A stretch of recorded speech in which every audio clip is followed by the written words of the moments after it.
Hidup serba sulit tak hanya dirasakan keluarga Enah dan Sunaria. Keluarga Mumun juga merasakan hal yang sama.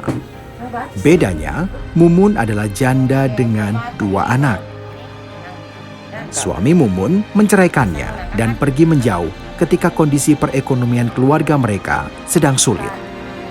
Sejak jatuh ketika bekerja di kebun 2 tahun lalu, Mumun tak bisa banyak beraktivitas. Mumun menderita sakit dan harus rehat total. Untuk biaya hidup sehari-hari dan berobat, Mumun kerap dibantu Kamah, kakaknya yang tinggal di sebelah rumah Mumun. Mereka berdua membuat gorengan untuk dijual. Nah, ada kamera.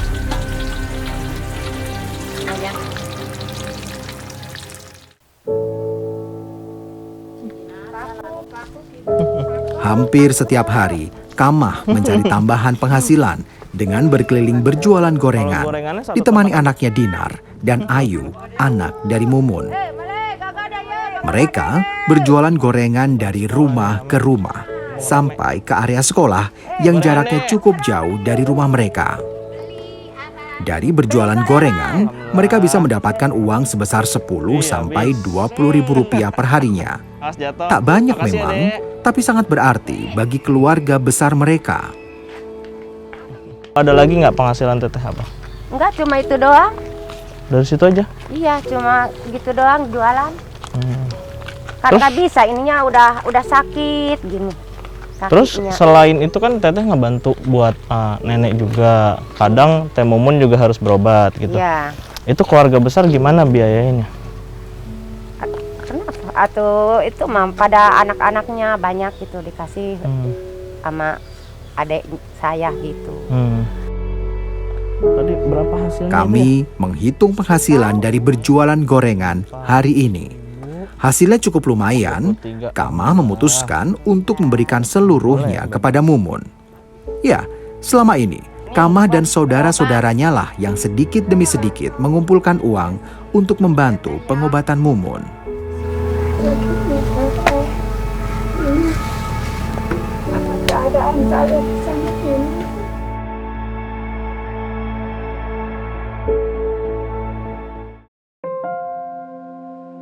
Usai berjualan, Kamah bersama keluarganya yang lain pergi mencari limbah daun sawit di kebun yang ada di sekitar permukiman warga. Limbah daun sawit mereka kumpulkan untuk dijadikan bahan membuat sapu lidi. Pohon sawit di sini rata-rata berusia 5 sampai 10 tahun. Belum terlalu tinggi sehingga mudah untuk dipanen daunnya.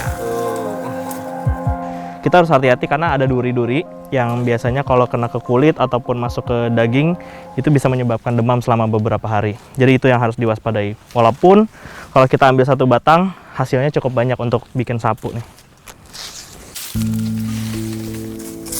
Daun kelapa sawit bisa dikupas dan diambil seratnya. Jika dioptimalkan, seluruh bagian dari pohon kelapa sawit ini sebenarnya bisa diolah dan menghasilkan rupiah bagi warga. Sayangnya, ada kendala yang menghambat warga untuk sering-sering datang ke kebun sawit. Mereka takut dengan ular yang seringkali berkeliaran di kebun. Tapi kalau ibu ataupun saudara-saudara ada nggak yang pernah digigit ular atau diserang ular gitu? Ada, ibunya saya udah 7 kali. Hah, ibu? Iya. Itu 7 nenek. kali? Iya. Aduh, itu nggak apa-apa? Kan ada bisanya, ada maksudnya bisa luka segala macam. Atau kan di cereatan, Pak. Diobatinnya pakai apa? Diobatin, pakai jampe, pakai obat gitu. Kamah dan Iroh lalu mengolah daun kelapa sawit menjadi batang-batang lidi. Sejumlah lidi lalu diikat menjadi sapu. Jika dijual, 1 sapu lidi biasanya laku seharga 5.000 sampai 10.000 rupiah. Lumayan. Usaha membuat sapu lidi yang dilakukan Kamah dan keluarganya adalah suatu jalan untuk bisa bertahan dari himpitan ekonomi. Jika untuk mencukupi keluarganya sendiri saja, tentu sudah cukup. Namun, bagaimana dengan kondisi saudara mereka, Mumun, yang sedang dalam kondisi sakit? Kamah dan saudaranya yang lain merasa bertanggung jawab untuk membantu. Karena masalah yang dialami Mumun bukan hanya kendala dalam biaya berobat, tapi juga kesulitan dalam memenuhi kebutuhan makan sehari-hari. Selanjutnya, saya mengikuti Iroh dan Kamah pergi ke hutan di belakang rumah. Tak jauh, jaraknya hanya sekitar 1 kilometer saja. Kami pergi untuk mencari bahan makanan yang bisa diolah. Alam yang subur tentunya menjadi tempat yang cocok untuk tumbuhnya aneka tanaman yang bisa dimanfaatkan sebagai bahan bangunan, obat-obatan, atau makanan. Ini juga bisa nih buat bikin itu. Yang bikin rumah itu apa? Atap. Oh. Ini bisa jadi tali. Jadi di hutan sini sebenarnya istilahnya tinggal ambil ya, mau makanan, mau untuk atap, dinding, rumah juga. Ini bisa jadi tali, bangun itu atap. Kilonya 6.000. Jika bicara kandungan serat dari buah dan sayur, jelas berlimpah di halaman belakang rumah warga. Tapi, jika bicara gizi atau protein, maka diperlukan lauk lain seperti ikan, ayam, atau daging sebagai penyeimbangnya. Lauk-lauk tuh harganya kisaran berapa? Ya kadang-kadang kalau dari ini 14.000 setengah kilo.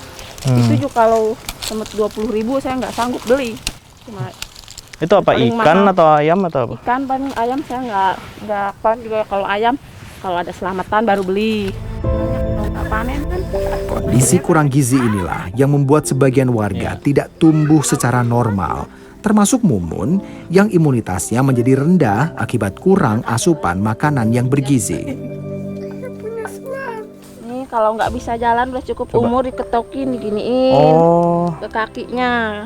Biar apa? Biar bisa jalan, cepat bisa jalan. Tapi nggak direbus, nggak dimakan ya? Enggak, ini namanya katanya kaki jamur kuda. Katanya. Tapi bisa buat sayur-sayur atau makanan? Nggak bisa, ini nggak bisa ya? Nggak bisa, mabuk. Ini racun ini. Ternyata banyak juga tanaman pakis yang kami dapatkan. Kami lalu memutuskan untuk kembali pulang. Sesampainya di rumah, pakis dibersihkan, lalu dimasak. Tak banyak memang yang bisa disajikan untuk makan hari ini.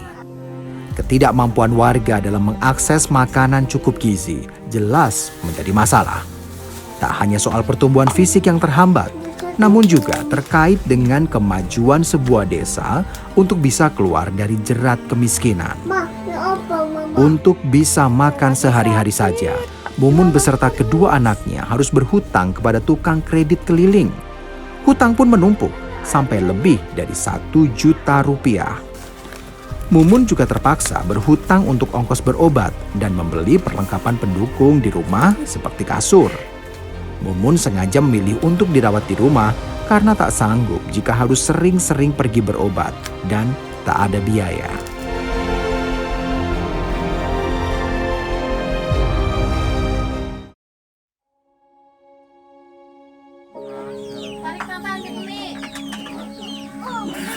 Saat ini, yang menjadi andalan sebagai tulang punggung keluarga Mumun hanyalah Marta, anak tertuanya yang berusia 17 tahun. Marta memilih untuk tidak melanjutkan sekolahnya agar tidak menjadi beban keluarga. Untuk mendapat penghasilan, apapun Marta kerjakan, mulai dari menjadi buruh tani sampai buruh bangunan. Kalau Marta ada keinginan buat merantau ke Jakarta nggak? Kayak teman-teman, kayak saudara-saudara gitu kan ke Jakarta. Berarti yang jagain ibu cuma Marta ya? Meski hidup semakin tak ramah bagi mereka, Mumun dan anak-anaknya berusaha bertahan. Mereka yakin suatu hari semuanya akan berubah dan menjadi lebih baik.